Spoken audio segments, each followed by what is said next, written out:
E vivo o Dia Mundial do Coração, né? Hoje é dia domingo, né? Que é o dia Domingo do idoso. Quando é que começa? Ah, entendi. Então tá. Vou deixar uma lida, né? No livro roteiro eu vou ler agora. A idade de avançar, os princípios de geriatria.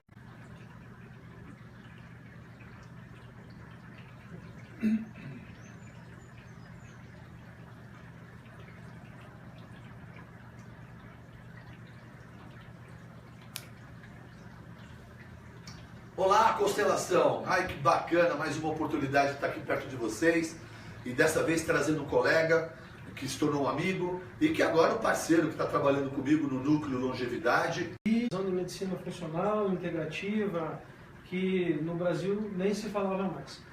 Comecei minha atividade profissional, mas eu ainda não estava contente, está faltando algo a mais. Como eu sempre tive um apreço, um carinho pelo paciente idoso, e o paciente idoso acaba sendo em grande parte o paciente cardiológico e vice-versa, eu achei que precisava de alguma coisa a mais. Parei tudo, fui lá para o Rio Grande do Sul fazer geriatria, o serviço do Dr. Moriguchi, Yukio Moriguchi, que foi um dos precursores da geriatria no Brasil. Para você ter uma ideia, Baracate, isso fazem 15 anos. O Dr. Moriguchi hoje deve estar com 92 anos, dá aula até hoje, pouquíssimas rugas, dá 4 horas de aula sem parar. E há 15 anos atrás o Dr. Moriguchi falava assim, aquele sotaque de japonês, né? Aquele jeito de japonês falava assim, tem que fazer caminhada em jejum, tomar um copinho de água morna com limão e fazer caminhada ao ar livre, não serve na esteira. Há 15 anos atrás, ninguém falava em aeróbico em jejum, ninguém falava em água com limão. Em água com limão, Dr. Moriguchi. E ele é um exemplo vivo de longevidade saudável. Fiz geriatria, cursei geriatria, fui aprovado na prova de título e reiniciei a atividade profissional, mas tinha uma coisa que ainda me incomodava. É mais incansável que eu, esse homem. Mas tinha uma coisa que ainda me incomodava. Primeiro, com todo o respeito aos colegas cardiologistas e de outras áreas, eu me via um receitador de losartana, de simvastatina, de repente de uma metformina. E o que acontecia? Atendia o paciente, dali um ano eu tinha que aumentar a dose da medicação, no outro ano eu mudava associava mais uma segunda classe, no terceiro eu tinha que colocar uma metformina que ele já estava resistente à insulina. Isso porque ele foi te visitar todos os anos. Isso foi visitar todos os anos e acredito que tinha uma boa relação médico-paciente. E eu me sentia um pouco acuado, me sentia, o que eu posso fazer a mais? Associado a isso, tem aquela coisa, o vozinho não come, o vozinho está perdendo massa muscular, aquela questão de perda de papilas gustativas, que aí diminui paladar e tal. Eu falei assim, o que eu vou fazer? Sempre procurando... o caminho foi árduo, você deve imaginar. Comecei a estudar nutrologia, estudar esses conceitos de medicina funcional, e quase meio que estudando sozinho em alimentação, e foquei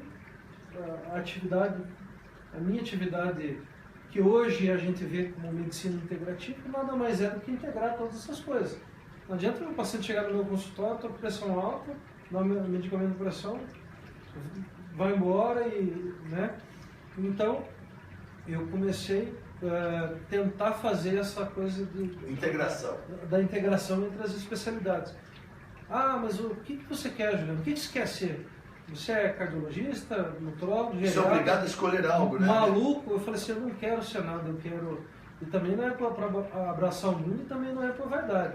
Eu quero oferecer o melhor para o meu paciente. Eu poderia ter me acomodado lá na minha cardiologia. E já está como cardiologista disparado há muito tempo. E eu acho que a cereja do bolo, a grande sacada profissional, e que não acho que eu sei mais ou que eu sei menos que o outro, mas mudou o meu foco, ampliou a minha visão dentro da atividade médica. Olha, profissionais de saúde, especialmente cardiologistas e geriatra, mas isso se estende a todos. Vou parafrasear meu amigo Lá Ribeiro. Você médico, é bom, é hora de entender e aprender sobre alimentação. porque serão os nutricionistas do futuro, os nutricionistas serão os médicos do futuro. A comida certa te salva, promove saúde. O produto alimentício errado te promove doença, te rompe a barreira da saúde. Médicos profissionais de saúde, por favor, invistam no conhecimento e no valor agregado de alimentação aos seus pacientes. Juliano, geriatria, todo mundo fala, geriatria não precisa, porque todo mundo acha que geriatra é para velho, é para idoso. Eu estou aqui com mais de meio século de idade, provavelmente já serei, logo serei seu paciente. Mas para esclarecer para a população, qual é a hora certa de procurar um geriatra? Ao nascer. Nem tanto, mas assim, eu costumo dizer, realmente a geriatria é a especialidade médica que cuida das patologias relacionadas, peculiares ao envelhecimento, a questão de promoção de saúde, a questão de reabilitação, porém eu não vejo uma idade específica. Eu acho que a partir do momento que a pessoa quer promover saúde, porque é muito mais barato, menos oneroso e evitando sequelas mais para frente, então assim, não vejo um momento para se fazer isso. Eu sempre cito esse exemplo. Na minha formação em geriatria, lá com o Dr. Moriguchi, a cidade campeã de longevidade do Brasil, que chama Veranópolis, o que eles fizeram lá? A criança ia no pediatra até os 14 e depois dos 16 ia no geriatra. Naquela fase ainda de formação de personalidade e de longevidade. Há quantos anos isso começou? Se não me engano, desde 60 e alguma coisa que foi que ele chegou lá. Que incrível. Então, você veja o reflexo que isso vai dar, o impacto que isso vai dar na questão da longevidade. E é o que eu digo, não tem... Quem inventar a pílula da longevidade ou o remédio do emagreça dormir não vai poder parar de trabalhar, né? Mas ainda não existe isso. Então, mas você tem ferramentas para poder lidar com isso e poder trabalhar com isso. Né? Eu acho que é um conceito errado em geriatria de entender que o geriatra vai tratar as doenças do idoso. Né? Não é essa visão. A visão que eu tenho de um médico, da forma que o médico tem que atuar, e o Juliano é a prova real disso, porque ele não ficou feliz só com a geriatria, com a cardiologia, com a nutrologia, ele consegue ter uma visão holística, né, desse paciente. E eu, de verdade, cada vez mais acredito que não existe doença. O que existe é uma brecha ou uma falha na sua saúde. A doença nada mais é do que uma situação oportuna por um descuido da sua saúde, que normalmente está relacionado a não saber manusear estresse, não saber dar a importância para o sono, não saber se alimentar adequadamente e, inevitavelmente, se intoxicar de medicamentos e produtos industrializados de forma desnecessária. Abre uma brecha na sua saúde e, por conta disso, alguma situação de oportunista pode acontecer. Então, não espere ficar doente para procurar ajuda. Promova a sua saúde através do médico e, dependendo da sua fase da idade, eu acho que o geriatra tem uma visão holística que vai poder te ajudar mais. Eu costumo dizer que nunca é tarde. Lógico que quanto antes houver essa procura, é melhor. Porém, nunca é tarde. Existem doenças peculiares da população geriátrica e que, logicamente, têm que ser tratadas. Doenças peculiares. Uma coisa, eu costumo dizer assim, que da mesma forma que a pediatria é uma arte, a geriatria também eu considero uma arte. Prescrever remédio para idoso é uma caixinha de surpresa. Tanto é que nós temos... existem os pilares da vida saudável, mas dentro da geriatria existe um conceito dos gigantes da geriatria. Esse tema é importantíssimo. Os 5 Is. Então, assim, o primeiro, que eu acho o mais importante, iatrogenia, polifarmácia. Muitos pacientes que me procuraram falaram assim, sabe qual é o seu remédio? Tirar tal remédio. Isso é muito comum. Por exemplo, se não citando, né? Cálcio. Paciente... Também. Às vezes 3 profissionais diferentes estão prescrevendo para ele produtos diferentes que têm cálcio. Sim. Uma outra situação, tontura, vertigem é uma das queixas mais comuns em geriatria. Não estou criticando ninguém, não estou falando de A, B ou C, mas o paciente chega com tontura, a primeira coisa que o médico vai fazer é prescrever flunarizina. A principal causa de vertigem no idoso chama-se vertigem rotacional paroxística benigna. Você não resolve com remédio. Você resolve com uma manobra que chama Dix-Hauppik, que você faz reposicionamento labiríntico e exercícios para reposicionamento labiríntico. A fisioterapia com labirinto. A fisioterapia com labirinto. De reposicionamento labiríntico. Você não prescreve remédio. Aí, o que acontece? Prescreve flunarizina. Eu nunca prescrevi flunarizina para ninguém. Aliás, eu nunca prescrevi quase flunarizina. Prescreve flunarizina para paciente acima de 50 anos. O que vai acontecer? Parkinsonismo. Então você arrumou, o risco de Parkinson transformou um problema em dois e não resolveu o problema. Ele ainda não resolveu o primeiro. Então esse é o primeiro I da geriatria, iatrogenia. Às vezes medidas... Iatrogenia é o erro médico, ou o erro do profissional de saúde. Quando a gente chama de erro, logicamente ninguém está falando erro intencional. Mas um enfermeiro pode passar uma sonda e pode machucar um idoso, uma bexiga de um idoso, uma veia, machucar uma veia, eles são muito frágeis. O idoso é frágil. Então, iatrogenia é um erro de um procedimento médico ou de um profissional de saúde sobre o paciente. É uma atitude que o médico toma, que ninguém faz nada para fazer mal para ninguém. Ninguém faz isso com intenção. Que, eventualmente, acaba causando um para-efeito que acaba fazendo, ocasionando mais prejuízo do que benefício. É um risco comum a todos os pacientes, mas no paciente idoso é um risco mais comum e mais perigoso. Sim. Outro exemplo de iatrogenia, metildopa para idoso. Metildopa para idoso é igual a depressão. Tá? Só citando exemplos. O segundo gigante da geriatria, os 5 Is. Segundo, estabilidade postural, que está associada à queda, que está associada à terceira causa de óbito em idoso. Então, assim, a queda... Queda da própria altura, escorregar, cair, tropeçar. Estabilidade postural e queda. Sem falar que o idoso tem uma entidade que não tem ainda uma causa definida, que chama drop attack, que é simplesmente desmonta. Não se sabe por quê. Existem algumas teorias etiopatogênicas para isso aí, mas tem essa coisa do drop attack, para você ver como realmente é uma arte. Mas falando da estabilidade postural e queda, o paciente acima de 50 anos cai uma vez ao ano. O paciente acima de 80 anos cai 3 vezes ao ano. Dessas 3 quedas, 6% requer hospitalização. 1% é fatal. E desses pacientes que fraturam, eles vão a óbito nos próximos 2 anos. Então você veja a importância. E quando a gente fala em prevenção de queda, existem...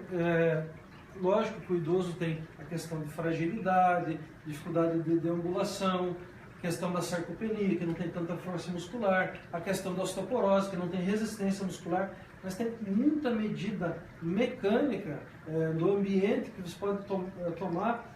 Eu já vi paciente minha, rígida, lúcida, orientada, que tropeçou na coleira do cachorro, quebrou o fêmur, fez tromboembolismo. Porque normalmente esses acidentes de quedas não são quando está fazendo exercício ou alguma atividade, porque ela está concentrada. São acidentes do dia a dia, erros de andar numa escada, tropeçar um chão molhado, um tapete escorregadio, são os mais, né? Essa é a incidência maior, tapete, né? Brinquedo de criança, iluminação, benzodiazepínico à noite, que acorda com aquela sensação de quase que um sonambulismo, né? E existem medidas de prevenção de queda, colocar no YouTube, colocar na internet, medidas de prevenção de queda, tem um site www.casasegura.com.br.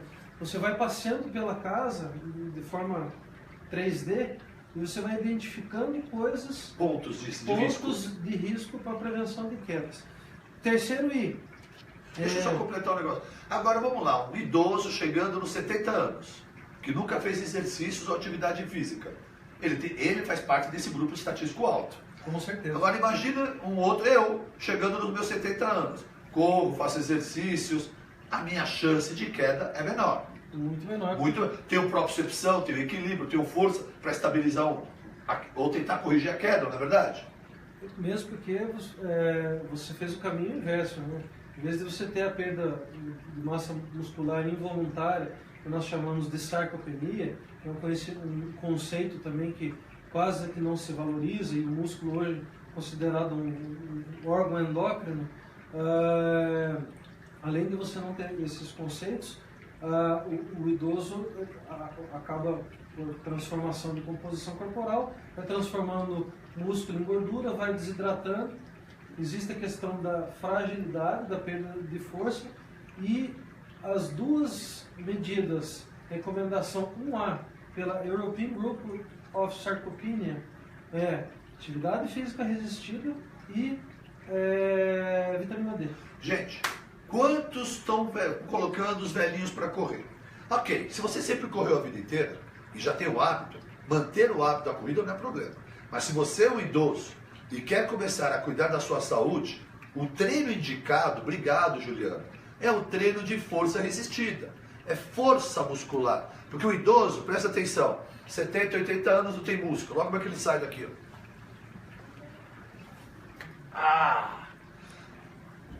Eu quero com 80 anos continuar levantando assim. Isso se chama envelhecer com dignidade. Sabe como? Independente da ajuda dos demais. E a melhor maneira de você envelhecer dessa maneira, e ter o Juliano, um geriatra, para lhe dar suporte com outras situações, é ter massa muscular, consciência corporal e fazer treino de força e potência. Profissional, treinador, educador físico. Teu velhinho chegou na tua mão, põe ele para agachar, põe ele para fazer força. Se ele quiser uma atividade lúdica numa esteira, numa caminhada, é complementar. Mas a obrigação de um idoso, entrando na terceira idade, é ter força e dignidade. Pegar uma mala, ir para o aeroporto, fazer compra, abrir o porta-mala, encher o porta-mala, ir para casa e não ficar torto o resto da semana. Exatamente o que você falou, um exemplo claro disso. Onde eu fiz a formação em geriatria, Instituto de Geriatria da PUC do Rio Grande do Sul, que é dos serviços pioneiros. No mesmo prédio do Instituto de Geriatria fica o Instituto de Educação Física. Chegava a vozinha com uma bengalinha ou com um andador, aí a gente faz um teste chamado Get Up and Go Test. O paciente tem que levantar, se possível, sem apoio, caminhar 3 metros, retornar, voltar e sentar. E você cronometra. Tá? Muitos não conseguem, outros conseguem e você vai cronometrar. Aí a gente, aquela coisa do trabalho multidisciplinar, orientava com o trabalho junto com o educador físico, o trabalho era feito no mesmo ambiente e a vozinha conseguia convencer de iniciar a atividade, o trabalho de força resistida. E depois de um tempo ela conseguia fazer. 6 meses depois, a velhinha levantava, quase estava dançando baile. Que beleza. É isso que... E é isso que é importante no envelhecimento, multidisciplinar. Um profissional de saúde que entenda, de olhar para você de uma forma holística. Se ele não tiver entendimento de alimentação, procure sempre ter um bom nutricionista por perto e tem que ter um preparador físico, uma consultoria com isso. Você precisa ser orientado para envelhecer bem, com dignidade, massa muscular, consciência alimentar, treinos, comida limpa e treino duro para o resto da vida, meu amigo. Terceiro I. Terceiro I, dos 5 Is. Eles chamam de insuficiência cerebral. Nisso está incluído os quadros de delírio e as síndromes demenciais. Delírio, para você ter uma ideia, Baracate, eu atendi um dos casos, uma paciente que chegou em quadro confusional, a família já estava querendo mandar para o psiquiatra, quadro confusional, e fazendo um quadro de delírio. Só de você hospitalizar esse paciente, ele já tem essa alteração. Já choca. Foi ver uma sepse urinária. Primeira dose de antibiótico. Uma infecção urinária grave. Primeira dose de antibiótico, a vozinha que chegou comatosa, com um quadro de delírio, alteração de consciência. No outro dia eu estava conversando. Então, assim, a coisa do delírio. Você precisa avaliar, você precisa investigar. Na geriatria tem uma coisa que chama AGA, a avaliação geriátrica ampla. Por isso que não é uma coisa que dá para fazer em 10, 15 minutos. Eu preciso fazer um relato. Eu tenho uma paciente, uma infecção urinária grave, ela não tratava, aquelas pacientes antigas que gostam de usar mods de paninho, foi protelando e ela teve um choque emocional quando soube que o seu irmão foi sequestrado. Ela surtou e foi para o hospital, foi diagnosticada erroneamente como Alzheimer, porque o médico não teve a visão de entender que era um surto que ela estava tendo no momento por estar com uma infecção evoluída. Tocando, já que o doutor tocou no Alzheimer, as pessoas acham que todas as demências são Alzheimer. Existe uma coisa chamada síndromes demenciais, que é a perda progressiva das funções mentais. Nós temos 10 funções mentais: memória, atenção, linguagem, e enfim. a doença de Alzheimer é uma das síndromes demenciais. Não é todo paciente que tem. E outra coisa, um esquecimento, um lapso de memória não pode se caracteriza. Não se caracteriza. Existe todo um conjunto que aí a família, o cuidador, sinais e sintomas. E o diagnóstico de Alzheimer é clínico. A gente solicita exames de imagem, tudo para descartar outras situações. Existem outras demência vascular, demência mista, demência de Lewy, demência de Pick, que é frontotemporal, que é muito grave. Então, assim, nem todas as síndromes demenciais são doença de Alzheimer. Você tem que fazer o diagnóstico, o tratamento é focado no diagnóstico. Doença demencional. Uma paciente minha bariátrica, que ela se tornou agora paciente, mas ela era bariátrica há muitos anos, sem cuidado nutricional, ficou desprovida de B12 lá embaixo e apresentou sinais severos de demência. Procede, Juliano? Procede. Então você bariátrico, está feliz que está magro? Ok. Mas é bom entender que você não resolveu o seu problema. Você talvez tenha ganho outro problema. Ok, você está feliz. Entenda, procure um profissional e mantenha seus níveis nutricionais e vitamínicos em ordem, porque a grave carência de B12, especialmente no envelhecimento, vai lhe gerar esse quadro de demência senil. E é só repor B12 que a gente salva tudo. Então vamos evitar essa situação e levar a sério as reposições vitamínicas. Repor B12 e otimizar a D lá atrás. Né? Isso, a vitamina D. Você bariátrico, bem lembrado. Por quê? E não é por acaso que é coincidência, são duas vitaminas. Uma é a vitamina B12 pela falta de dificuldade e a outra é a vitamina lipossolúvel, que é a vitamina D. O bariátrico normalmente ele está desprovido dessa vitamina. E o cérebro é feito de quê? De gordura, gente. O último I, imobilidade. Lógico que a imobilidade leva principalmente a fenômenos tromboembólicos, mas tem outra questão da imobilidade. Isolamento. O paciente agrava os quadros, os transtornos depressivos. Então a imobilidade é um outro I dos gigantes da geriatria que a gente tem que estar se preocupando. Como foi comentado muito a questão de parte de saúde mental, gostaria também de citar. Estou falando demais? Né? Somos todos ouvidos, Juliano. Eu gostaria de comentar a questão da depressão no idoso. Depressão no idoso é muito comum, desde transtornos. Isso tem que ser diagnosticado. Isso às vezes você não pode subestimar nem superestimar. Você tem que direcionar. O paciente, a depressão do idoso é um pouco diferente, não é tanto aquela depressão melancólica, aquela depressão que oscila com ansiedade e distúrbio de sono. E o paciente, muitas das vezes, ele vai chegar, eu estou depressivo. Existe um instrumento de avaliação que chama a escala EGD, Escala Geriátrica de Depressão. E tem uma pontuação que aí você vai fazendo isso aí periodicamente e vai avaliando. Deixa eu puxar o professor de geriatria, qual é o nome dele? Moriguchi. Então ele indica água com limão e caminhada no sol. Vitamina D. Então nós estamos estimulando essa pessoa a fazer atividade física ao ar livre, absorver vitamina D, e quem tem vitamina D alta e faz exercícios tem muito mais dificuldade de desenvolver depressão, não tem, Juliano? Com certeza, tem aquela situação. Olha a sabedoria do professor. Água, limão, gratidão, caminhada, vitamina D. Quem é feliz, quem caminha, quem tem contato com o sol, faz exercícios, esse simples atitude, provavelmente, eu vou pedir para o Juliano responder, tira você desse grupo estatístico, ou pelo menos a sua chance estatística é bem menor.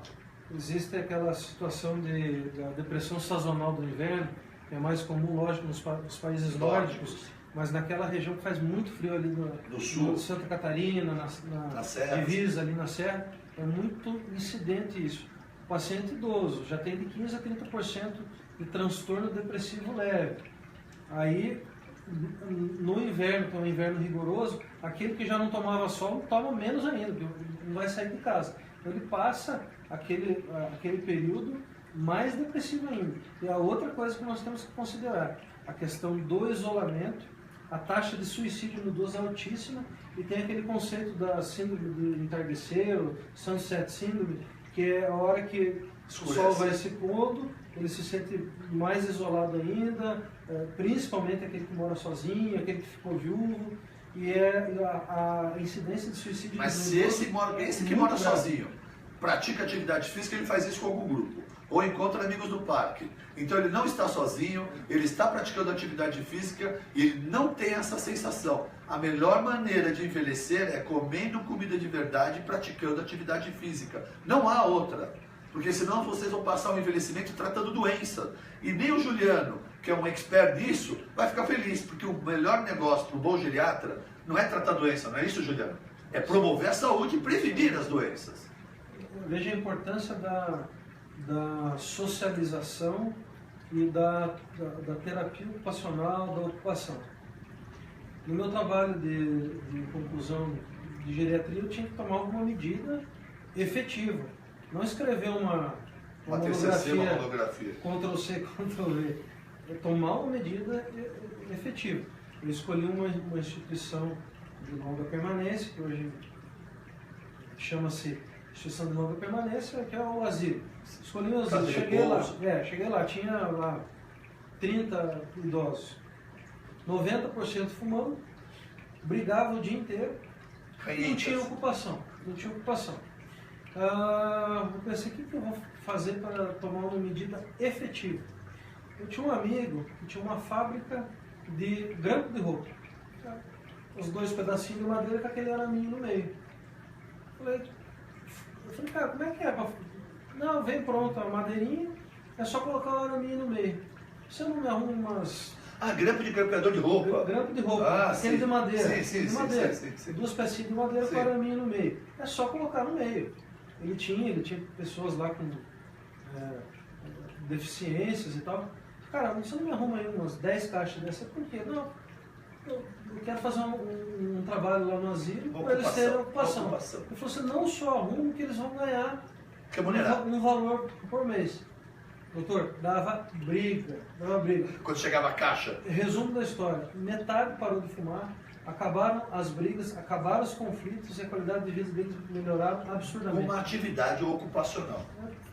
Porque qual é o ser humano que chega na terceira idade e aceita entender que a vida dele agora é não fazer mais nada?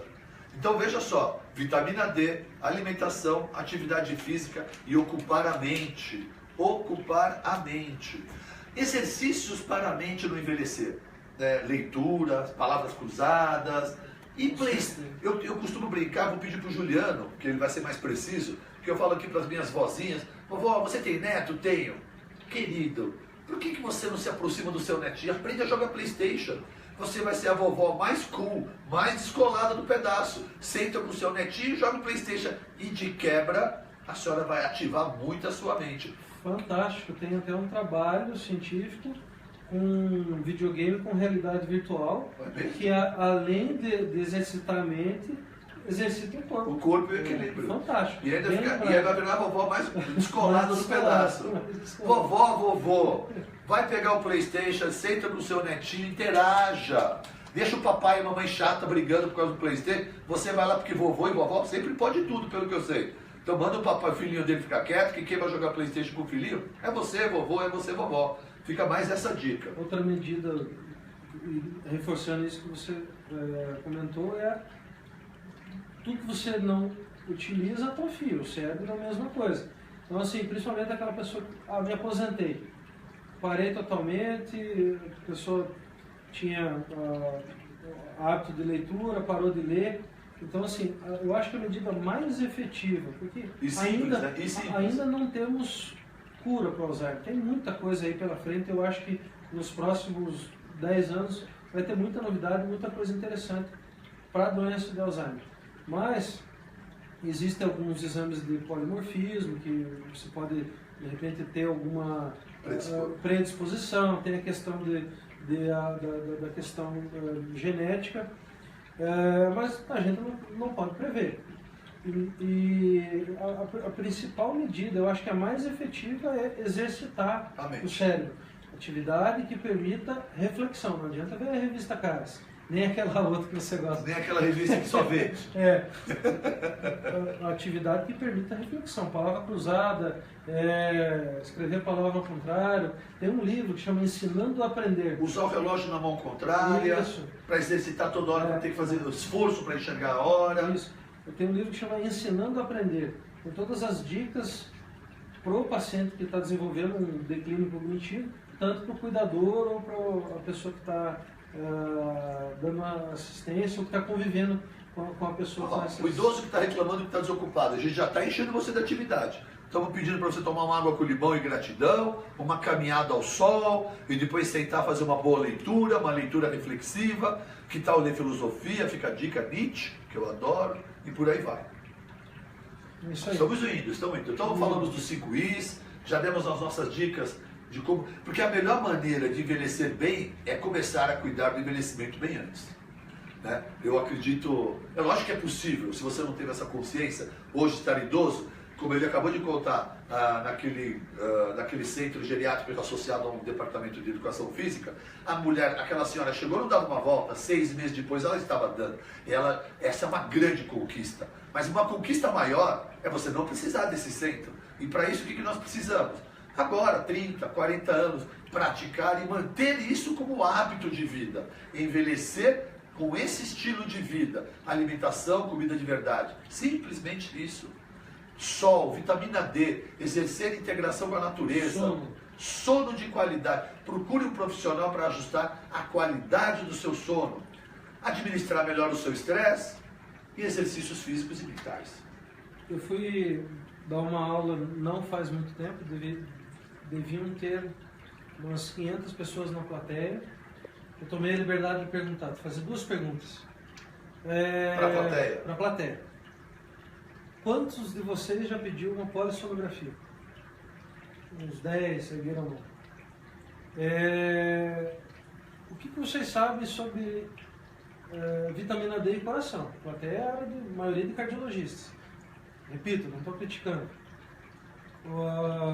Aquele estudo Vindicate, que é melhora de função cardíaca com a otimização de vitamina D, quem fez o comentário do estudo, que foi publicado no JACC no final de 2016, foi o Dr. Valentin Fuster.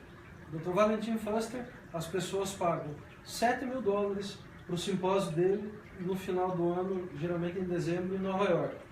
Valentin Fuster, também não estou criticando, quem sou eu para criticar Valentin Fuster, mas ele foi sincero, achei muito legal. No comentário do estudo, ele foi o que fez o comentário inicial do estudo, ele falou assim, até a publicação e eu fazer a leitura do estudo, eu conhecia pouco ou quase nada sobre vitamina D. Valentin Fuster disse isso. E há 12 anos que eu falo de vitamina D. Tem um pessoal lá que me apelidou de Dr. Vitamina D. Eu tenho muitos apelidos também, Juliano. Tenho muitos apelidos também. E aí o estudo concluiu, melhora de pelo menos 8% de função cardíaca, diminuição de volume ventricular e melhora de teste de caminhada de 6 minutos. Vitamina D, desde o estudo de genoma, 2007, 2012, não lembro, desde que foi concluído o genoma, identificou-se que a vitamina D está ligada a 5 mil genes.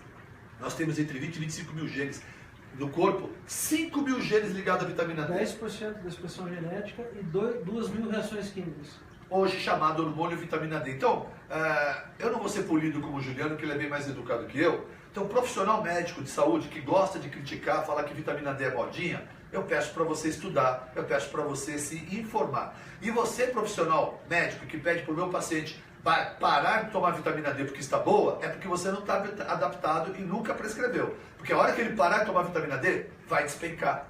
Então, vitamina D não se toma, atinge o nível e se mantém em platô. Vitamina D se mantém em platô porque se toma sol e ou vitamina D diariamente. Então, eu também tenho um apelido, um dos meus é Dr. Modinha, né? Então eu gosto de ser modinha, e já que é para ser Dr. Moda, eu estou falando com um profissional para se atualizar nessa moda. Então que seja assim, a moda da vitamina D. E falando em essa questão de... Eu acho assim, por exemplo, eu tenho muitas coisas na medicina que eu sou humilde o suficiente a dizer, não conheço sobre tal assunto. Mas se eu for para criticar, eu vou estudar antes. E aí assim, você vai criticar. Aí você pega um estudo do John Hopkins que comparou perindopril com vitamina D injetável a cada 120 dias. Os dois grupos tiveram o mesmo controle pressório. Lógico, uma vitamina D cada 120 dias. E a vitamina D, pelos mecanismos lá de interleucina, aquela coisa toda que age lá ele age como um inibidor da ECA. Então, para que tomar remédio, né? Se você pode repor o que está faltando. Simples assim. Na verdade, não é nem repor o que está faltando, é não deixar de ter aquilo que você tem a obrigação de manter para o resto da sua vida. Excelentes níveis de vitamina D. Simples assim. Acreditem nisso.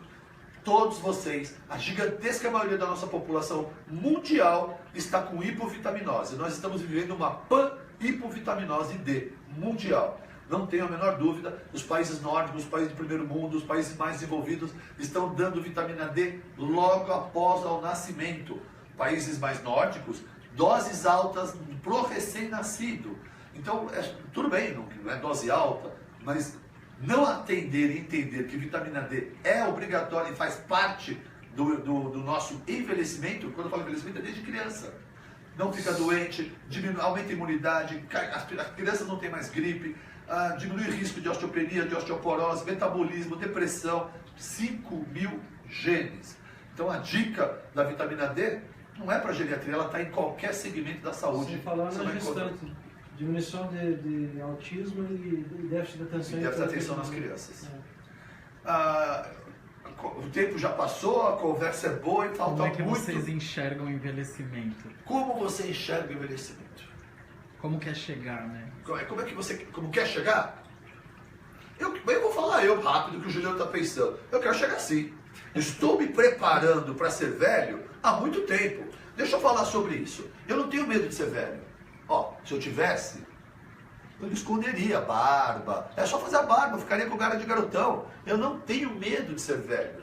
Eu tenho medo de sentir as mazelas do envelhecimento. E as mazelas do envelhecimento é dormir mal, acordar cansado, memória curta, indisposição, ranhenta, fobia social, perder braços e pernas, musculatura sumindo. Eu tenho medo disso. E só tem uma maneira de evitar tudo isso. Viver um bom estilo de vida todos os dias até iniciar o seu envelhecimento e manter por toda a vida, até o fim da sua vida, saudável, com dignidade. Exercícios mentais, exercícios físicos, exercer gratidão, vitamina D, comida de verdade. Essa é a minha dica. Eu, primeiro, quero chegar ainda lá. Vamos fazer um misto de baracate e moriguchi, que é uma boa alternativa. Mas assim, primeiro chegar sem nenhum desses is aí, sem nenhum desses gigantes aí. E eu acho assim que envelhecer não é... Envelhecer é um privilégio. Boa. Quer saber o caminho? Pergunte para quem já o percorreu. Boa. Eu acho que tem essa coisa de preconceito, a gente recebe crítica de chamar de melhor idade. Melhor idade, porque só vai chegar quem... Só tem um jeito de não envelhecer, morrer jovem. Como nós não queremos que isso aconteça, nós vamos, lógico que... Adorei esse ponto de vista. A hora que eu tenho minha religiosidade, sou católico, e acho que as coisas têm a sua hora para acontecer, mas quando for para acontecer, eu pretendo envelhecer com qualidade de vida e digo ainda mais, como eu gostaria de envelhecer é dessa forma e como eu queria morrer. Eu queria morrer junto com a minha família, junto com meus amigos, no convívio familiar, sem distanásia. Distanásia é um termo que é morte às custas de sofrimento, sem mistanásia, que é um conceito de morte às custas de uma medida inadequada, em paz e ao lado dos meus entes queridos. Morte digna. Dignidade. Envelhecer com dignidade. Essa é a dica. Juliano, obrigado, meu querido. Obrigado, meu. Sejam bem-vindos. O Núcleo Envelhecer Longevidade do Instituto tem o privilégio de ter o Juliano e nós nos sentimos muito felizes de exercer de verdade aqui no Instituto o que chamamos de medicina integrativa.